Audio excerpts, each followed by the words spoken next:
तुमची ही गवारीची भाजी कडू लागते का? चिकट होते किंवा मऊ पडते? मग ही रेसिपी एकदा नक्की करून बघा. आज मी तुम्हाला अशी गवारीच्या शेंगांची भाजी दाखवणार आहे, जी अगदी झटपट, चविष्ट आणि प्रत्येक घासाला खायला आवडेल. शेवटपर्यंत व्हिडिओ नक्की बघा, कारण शेवटी मी एक छोटीशी टिप सांगणार आहे, ज्यामुळे भाजीची चव दुप्पट होते. तर नमस्कार, वैष्णवीच्या स्वयंपाकघरात तुम्हा सर्वांचं पुन्हा एकदा मनापासून स्वागत. तर आज आपण गवारीच्या शेंगाची भाजी बनवणार आहोत. तर चला रेसिपीला सुरुवात करूया. तर त्यासाठी इथे मी 1/2 किलो इतक्या गवारीच्या शेंगा घेतल्या आहेत. या 1/2 किलो शेंगा मी चांगल्या स्वच्छ धुवून घेतल्या आहे. आता याचा जो देठाकडचा भाग आहे आणि जो शेवटचा भाग आहे तो आपल्याला तोडून घ्यायचा आहे आणि तोडल्यानंतर व्यवस्थित याचे बारीक बारीक असे तुकडे करायचे आहे. खूप जास्त बारीकही नाही करायचे, अगदी मध्यम असे याचे तुकडे बनवून घ्यायचे आहे. तुम्ही सुरीने देखील कापू शकता.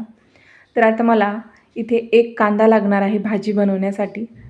तर आता हा कांदा देखील आपण बारीक चिरून घेऊया. कांदा चिरताना मस्त बारीक चिरायचा, म्हणजे लवकर परतला जातो.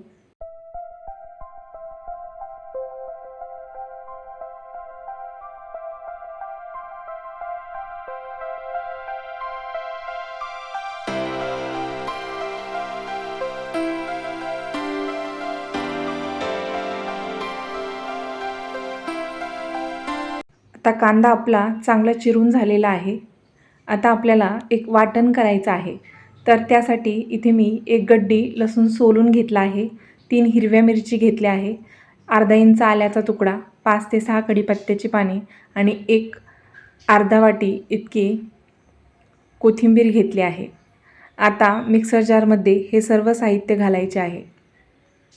मिरचीचं प्रमाण तुम्ही कमी जास्त करू शकता. जर तुम्हाला झणझणीत आवडत असेल तर तुम्ही मिरची आणखीही वाढवू शकता. तर अशा प्रकारे सर्व साहित्य मिक्सरच्या जारमध्ये घातले आहे. आता याची चांगली पेस्ट बनवून घ्यायची आहे. ही पेस्ट बनवत असताना त्यामध्ये पाण्याचा अजिबात वापर करायचा नाही. आता ही पेस्ट बनवून झाली आहे. एका वाटीमध्ये देखील मी काढून घेतली आहे. आता आपण लगेच फोडणीची तयारी करूया. तर त्यासाठी कढई गरम करत ठेवली होती. कढईमध्ये 2 मोठे चमचे तेल घातलं आहे. तेल गरम झालं की मग त्यामध्ये अर्धा चमचा इतके जिरे घातले आहे आणि आता यामध्ये घालूया अंदाजे अर्धा चमचा इतकी मोहरी. आणि मोहरी आणि जिरे चांगले तडतडले की मग त्यामध्ये घालूया बारीक चिरलेला कांदा. आणि कांदा आपल्याला चांगला मऊ होईपर्यंत परतून घ्यायचा आहे. खूप जास्त याला काळसरपणा आणायचा नाही. कांदा मऊ होईपर्यंतच आपल्याला हा परतून घ्यायचा आहे. कांदा चांगला मऊ झाला की मग त्यामध्ये आपण 1 चमचा इतकं बेसनपीठ घालणार आहोत आणि बेसनपीठ देखील आपल्याला चांगलं परतून घ्यायचं आहे. याचा कच्चेपणा जो आहे तो आपल्याला पूर्णपणे घालवायचा आहे. आता तुम्ही बघू शकता मस्तपैकी आपलं जे बेसन आहे ते चांगलं खरपूस रंग येईपर्यंत भाजलं गेलं आहे. आता यामध्ये घालूया आपण जे वाटण बनवून ठेवलं होतं, तर ते संपूर्ण वाटण यामध्ये घालायचं आहे. या हिरव्या वाटणामुळे आपल्या ज्या गवारीच्या भाजीची टेस्ट असते ती खूप छान येते. आणि हा जो मसाला आहे आपल्याला चांगलं तेल सुटेपर्यंत परतून घ्यायचा आहे. आता यामध्ये घालूया काही पावडर मसाले. तर त्यामध्ये मी हळद घातली आहे 1/2 चमचा आणि पुन्हा याला चांगलं मिक्स करून घ्यायचं आहे. ही भाजी बनवत असताना आपल्याला खूप जास्त मसाल्यांची गरज पडत नाही. अगदी कमी मसाल्यात ही भाजी तयार होते. आता यामध्ये घालूया खुडून घेतलेल्या सर्व गवारीच्या शेंगा आणि या मसाल्यामध्ये चांगल्या परतून घ्यायच्या आहे. आणि जी गवारीची शेंग असते ती चांगली परतल्या गेली तर त्यातील जो कडवटपणा असतो तो पूर्णपणे नाहीसा होतो. आणि त्यामुळे आपल्याला या मसाल्यामध्ये गवारीच्या शेंगा चांगल्या परतून घ्यायच्या आहे.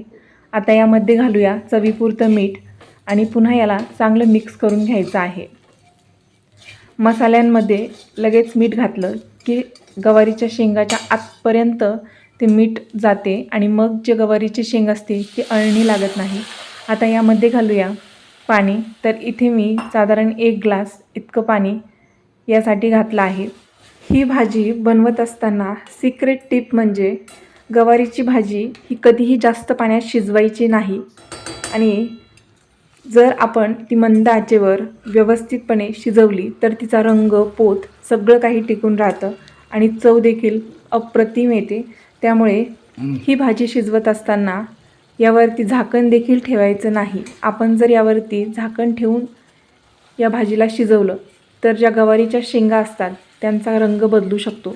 तुम्ही नेहमी स्वयंपाक करताना निरीक्षण केलं असेल की आपण ज्यावेळेस हिरव्या पालेभाज्या, हिरव्या रंगाच्या कोणत्याही पालेभाज्या असू द्या, त्या ज्यावेळेस आपण बनवतो तर त्यावेळेस आपण त्यावरती झाकण ठेवलं तर त्याचा रंग बदलतो. जर आपण झाकण न ठेवता अशा पद्धतीने गवारीच्या शेंगाची भाजी बनवली तर एकदम हिरवीगार, चटकदार अशी आपली गवारीच्या शेंगाची भाजी बनून तयार होते. आता तुम्ही बघू शकता रंग देखील सुरेख आलेला आहे. अप्रतिम अशी आपली गवारीच्या शेंगाची भाजी बनून तयार आहे. तुम्ही ही भाकरीसोबत, पोळीसोबत किंवा भातासोबत आणि शेवटी म्हणजे वरण भात असेल तर तोंडी लावणीसाठी देखील तुम्ही ही भाजी नक्की बनवून खाऊ शकता. अप्रतिम लागते. एकदा तुम्ही ही रेसिपी घरी एकदा नक्की ट्राय करा. सर्वांनाच खूप आवडेल. गवारीच्या शेंगा बहुतेक जणांना आवडत नाही, परंतु अशा पद्धतीने जर तुम्ही ही भाजी बनवली तर नक्कीच घरातील सगळेजण बोटं चाखत ही भाजी नक्की खातील. त्यामुळे ही रेसिपी तुम्ही नक्की ट्राय करा. जर ही रेसिपी आवडली असेल तर व्हिडिओला लाईक करा, कमेंट करून तुमचं मत नक्की सांगा आणि अशा सोप्या व चविष्ट रेसिपींसाठी क्विक रेसिपीज ऑफ वैष्णवी या चॅनलला नक्की सबस्क्राईब करा. भेटूया पुढच्या भन्नाट रेसिपीसोबत. तोपर्यंत खात राहा, मस्त राहा. धन्यवाद.